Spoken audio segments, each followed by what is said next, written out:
Welcome back to the channel. We are still working with differentiation product rule.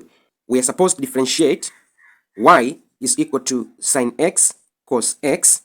This function is in the form of y is equal to f of x multiplied by g of x, and we are going to use product rule that states the y dx is equal to u dv dx plus v du dx.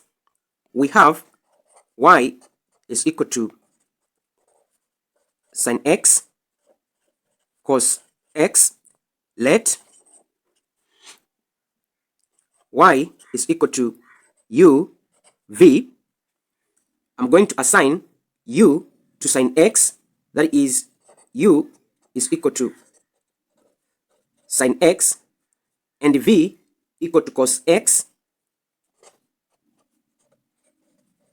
Now the u dx, this is equal to the differentiation of sine x, it is cos x, and the v dx, this is equal to the differentiation of cos x, it is negative sine x. Let us apply the formula d u v dx, this is equal to u dv dx plus v du dx. Let us substitute them to our formula. We are going to have the y dx, this is equal to our u, it is sine x, multiplied by the v dx, which is minus sine x. Then we are going to add by v, our v is cos x, multiplied by du dx, our du dx is cos x. This is equal to sine x multiplied by negative sine x. We got negative sine square x plus cos x multiplied by cos x. We got cos square x. I'm going to rearrange this properly.